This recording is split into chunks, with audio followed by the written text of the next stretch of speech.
in this one triangle, that's right angle triangle, where you have also learned hypotenuse, base and perpendicular. Now the condition is, for example, we are having a right angle triangle. For example, this is the right angle triangle and it's named as A, B and C. Here it is right angle and 90 degree. So let that hypotenuse is equal to 13 centimeter, base is equal to 5 centimeter, and here it is perpendicular. We have to find the perpendicular. This is also the question. So this is a right angle triangle. We can use in simple terms. We can say ABC is a right angle triangle, right angled at B. It's right angled at B. जहां पे 90 degree की angle बन जाती है तो वहां पे हम लिख सकते हैं कि it's right angle at B. अगर ये यहां पे बन जाती तो हम लिख सकते थे या बोल सकते थे right angle at C. For example, this is the triangle, right ABC is a right angle triangle, right angle at B. तो यहाँ पे आपने ध्यान रखना है कि अगर यहाँ पे हाइपोटेन्यूज 13 सेंटीमीटर है, यहाँ पे 5 सेंटीमीटर इसकी बेस है, यहाँ पे इसका जो परपेंडिकुलर है वो निकाल के दे रहे हैं. ये कैसे हम निकाल देते हैं? तो इसके लिए भी एक हमारे पास थ्योरम है जो किसने दी थी? पाइथागोरस ने.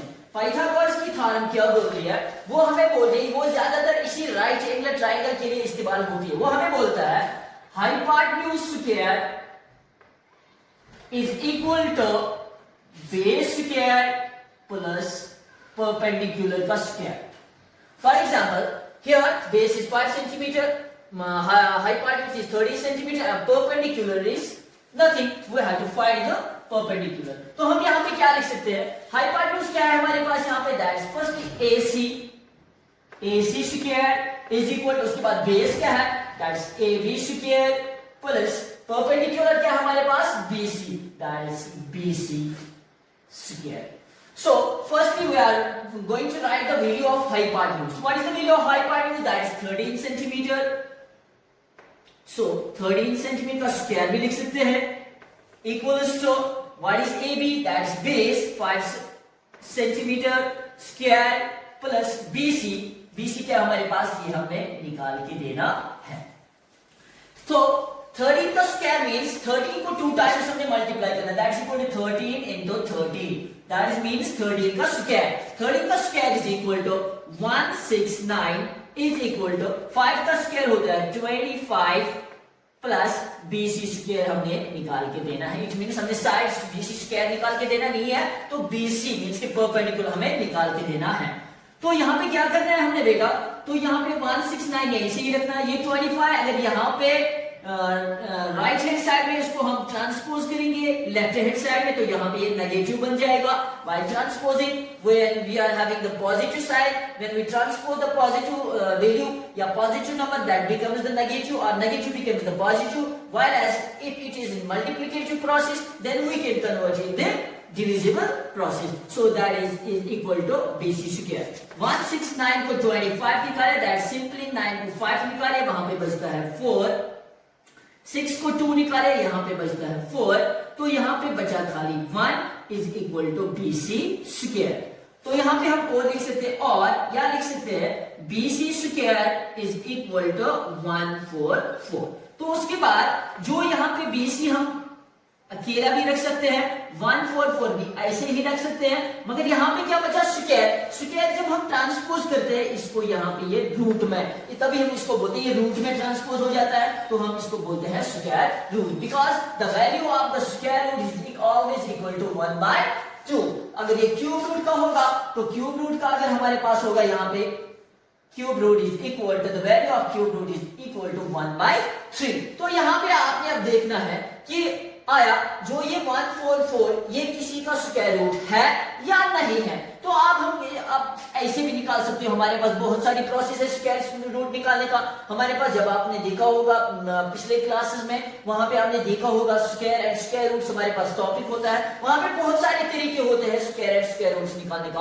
सबसे पहले हम कौन सा मेथड लगाते थे? वहां पे हम लगाते थे रिपीटेड सब्ट्रैक्शन मेथड एक होता था, दूसरा मेथड जो यहाँ पे था दैट्स प्राइम फैक्टराइजेशन मेथड, उसके बाद जो हमारे पास होता था that was the division method. मगर सिंपल जो है तो हम सिंपलिसिटी से यहाँ पे ये इस्तेमाल कर सकते हैं, हम यहाँ पे प्राइम फैक्टराइजेशन मेथड इस्तेमाल कर सकते हैं। तो यहाँ पे हमारे पास नंबर है 144, तो सबसे छोटा जो प्राइम नंबर हमारे पास है that's 2, 2 7s are 14, 2 2s are 4, 2 3s are 6, 2 6s are 12, और यहाँ पे हम लिख सकते हैं 6 6s are 36, 6 1s are 6। तो ये छोटा बनाने के लिए अगर हमने ज्यादा लंबा नहीं जाना है तो यहाँ पे अगर देख सकते हैं यहाँ पे 36 था, तो हमें पता है 36 किसका स्क्वायर रूट है, 6 6s are 36। Then we can write it as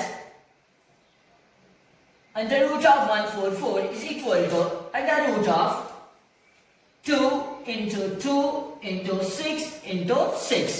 तो हमारे पास इसकी पेयरिंग, स्क्वायर रूट में पेयरिंग जब हो जाती है तो वहां पे हम दो दो की पेयरिंग करते हैं, दो लाइक टर्म्स होनी चाहिए। तो यहाँ पे दो दो है, it means digit of 2 are 2 and 6 is also 2, so we have paired these numbers, so that is equal to 2 का स्क्वायर into 6 का स्क्वायर, स्क्वायर एंड रूट हो जाएगा काट, स्क्वायर एंड रूट हो जाएगा काट, यहाँ पे बचा खाली 2 into 6 that is equal to 12। ये यहाँ पे जरूरी नहीं लिखना है, ये अपने रफ आप कर सकते हो, ये इतना सारा ये आप रफ कर सकते हो। अगर आपको नॉलेज होगी प्राइम फैक्टराइजेशन मेथड की, आप इसको रफ भी कर सकते हो अपनी जगह पे। तो यहाँ पे ये जरूरी नहीं लिखना है कि यहाँ पे इतना सारा आपने काम नहीं करना है, ये रफ भी कर सकते हो। तो आफ्टर दैट हमें यहाँ पे वैल्यू क्या निकला, BC इज इक्वल टू क्या निकला हमें 12 centimetre. So we can say that जो हमारे पास यहाँ पे ये परपेंडिकुलर आया, परपेंडिकुलर कौन सा परपेंडिकुलर, जो यहाँ पे हमने निकालना था परपेंडिकुलर, ये हमारे पास इस वक्त कितने सेंटीमीटर का निकला, 12 centimetre. So this was how we obtain the side when we are having a right angle triangle with two sides are given and one side is not given. So ये वाला method आपको समझ में आया होगा। अगर इसमें और एक कंडीशन होगी तो कंडीशन यहाँ पे एक और होती है। फॉर एग्जांपल अगर आपके पास यहाँ पे राइट एंगल ट्रायंगल फिर से है, ये है राइट एंगल ट्रायंगल, तो यहाँ पे B पे है right angle triangle, it's equal to 90 degree, here is C, here it is A। हमारे पास क्वेश्चन ऐसे भी आ सकता है कि वैल्यूज में अगर ये हमारे पास निकला था, यहाँ पे परपेंडिकुलर भी निकली, बेस भी निकली, हाइपोटेन्यूज भी निकला, तो आपने निकालना होगा ABC is a right angle triangle in which hypotenuse is equal to 13 centimetre, base is equal to 5 centimetre and perpendicular निकालना होगा। तो परपेंडिकुलर हमने निकाला, यहाँ पे परपेंडिकुलर निकालना होगा। उसके बाद क्वेश्चन फिर से बताएगा आपको, आप यहाँ पे साइन A निकाल के दे दो और साइन A निकाल के दे दो और साइन C निकाल के दे दो। यहाँ पे दो चीजें इसने बोली, एक बोला साइन A, पहले हम लिखा करते थे sine theta. So here we can see that A is an angle, C is also an angle, so theta is equal to angle। एक क्या निकाल के देना है, sin A sin C। तो पहले क्या करना है हमने, for example we are having a question, I am repeating the question, ABC is a right angle triangle in which hypotenuse is equal to 13 centimeter, base is equal to 5 centimeter। Firstly find it is perpendicular and then find the value of sin A and sin C। तो पहले जब हमने यहाँ पे किया था इस वाली ट्रायंगल में, यहाँ पे आप देख चुके हैं कि हमने हाइपोटेन्यूज 13 था, बेस 5 थी और परपेंडिकुलर हमने निकाला that is equal to 12 centimetre. ये निकला हमें, ये इसी प्रोसेस के हिसाब से आपने निकालना है। उसके बाद आपने साइन ए निकालना है और साइन सी। यहाँ पे आप डायरेक्टली लिख सकते हो, now sine A is equal to किसके बराबर है, यहाँ पे भी आप देख सकते हो perpendicular divide by hypotenuse, perpendicular divide by hypotenuse. Perpendicular क्या है हमारे पास, यहाँ पे ये आपने ध्यान रखना है, परपेंडिकुलर BC है और हाइपोटेन्यूज क्या है AC। तो आप डायरेक्टली इसका वैल्यू लिख सकते हैं कि परपेंडिकुलर जो हमें यहाँ पे निकला था that is equal to 12 centimetre, that's 12 by what is AC, that is 13। तो ये आप ऐसे निकाल सकते हो। मगर यहाँ पे कंडीशन किसी वक्त यहाँ पे इसने और एक कंडीशन दी है, that is equal to sin C। Sine C कैसे हम निकाल सकते हैं, देखो यहाँ पे बेटा, अगर आप साइन C लिख रहे हैं यहाँ पे, आपने साइन सी निकाल के देना। इट मींस साइन की एक्चुअल फॉर्मूला क्या होना है, ये क्या है, टी रेशियोज में perpendicular divide by hypotenuse, perpendicular divide by hypotenuse. अगर यहाँ पे ये साइन सी है तो हम यहाँ पे अब बीसी नहीं लिख सकते हैं, या इसका बेस इस वक्त ए भी नहीं है ना परपेंडिकुलर बीसी है। ट्रायंगल जो ये है इसको अब उल्टा कर देते हैं, ये ऐसे लाते हैं, ऐसे लाते हैं और यहां ऐसे रखते हैं, ठीक है। 90 डिग्री कहां पे है, बी पे, ए बी ऐसे ही आएगा। तो यहां पे क्या है बेटा जी, तो यहां पे जो ये परपेंडिकुलर इसका है दैट इज 12 सेंटीमीटर,